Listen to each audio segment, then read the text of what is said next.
கல்வியாளர் பிரிவு மாநில செயலாளர் திரு சிவசங்கர் அவர்கள், வாருங்கள் அவரோடு பேசுவோம். சார் வணக்கம். வணக்கம். நல்லா இருக்கிறீங்களா? நல்லா இருக்கு சார். செய்திகள் பார்த்துருப்பீங்க, பயங்கரமாக போயிட்டு இருக்கு. ஆமாம். ஒரு காலத்தில் வந்து அண்ணன் தம்பிக்கு மிகப்பெரிய ஒரு அந்த கட்சியினுடைய தலைமை யாருக்கு வரணும், யார் பொறுப்பு வாங்க போறோம்னு ஒரு மிகப்பெரிய யுத்தமே நடந்துச்சு. அதில் பல உயிர்களுமே போயிருந்துச்சு.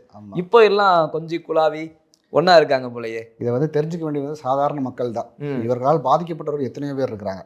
இப்போ இவங்க வந்து அண்ணன் தம்பி ஒன்றா இருக்கக்கூடாதுங்கிறதெல்லாம் யாரும் சொல்ல முடியாது. அது வந்து ரத்த உறவுங்கிறது வந்து என்னைக்காக இருந்தாலும் வந்து அது ஒரு கட்டத்துக்கு மேலே வந்து அவங்களுக்கு பாசம் இருக்கத்தான் செய்யும். ஆனால் இதனால் பாதிக்கப்பட்டவங்களுக்கு யார் பதில் சொல்கிறா? நீங்கள் மதுரை வரலாறு இவர் வந்து தென் மாவட்டங்களுக்கு அனுப்பி வைக்கப்பட்டதுக்கப்புறம் பார்த்தீங்கன்னா, மதுரையில் வந்து அந்த சவுத் சைடு ஃபுல்லாக இவர் கண்ட்ரோலில் கொண்டு வரணும் டிஎம்கேங்கிறதுக்காக தான் வந்து இவர் மதுரைக்கு அனுப்பப்படுறாரு. அதாவது அழகிரி என்றால் மதுரை அப்படின்னா சவுத் சைடில் வந்து நமக்கு ஒரு ஸ்ட்ராங் ஹோல்டு வேணுங்கிறக்காக தான் இந்த மதுரைக்கு அனுப்புகிறாங்க. அனுப்புறீங்க, எல்லாமே நல்லபடியாக போகுது. ஒரு கட்டத்துக்கு மேலே அங்கே ஏற்கனவே இருந்த தலைவர்கள் வந்து இவரோட 2 பேருக்கு கிளாஸ் ஆகுது. தாக் ரிட்டினன் அந்த கொலை வழக்கு பார்த்தீங்கன்னா அதெல்லாம் வந்து ரொம்ப கொடூரமான கொலை வழக்கு. இதோட ஜட்ஜ்மெண்ட் பார்த்தீங்கன்னா அது அதோட கொடூரமானது. அவரோட பையன் வந்து கடைசி பேட்டி கொடுத்து எங்கள் அப்பா என்ன தனக்குத்தானே குத்திக்கிட்டு செத்தாரான்னு கேட்டிருப்பாரு. இன்னும் யார் செஞ்சாங்கன்னு எல்லாருக்குமே தெரியும். ஆனால் நிரூபிக்க முடியாததுனால கோர்ட்லேருந்து வெளியே வர்றாங்க. அவர் பையன் கேட்டது நம்ம ஆர்டிஃபிஷியல் எதுவும் சொல்லக்கூடாது. அவர் பையன் கடைசி ஜட்ஜ்மெண்ட் வரும்போது எங்கள் அப்பா என்ன தனக்குத்தானே குத்திக்கிட்டு செத்தாரா, கட்சிக்காக எவ்வளோ உழைச்சிருக்கிறாங்க.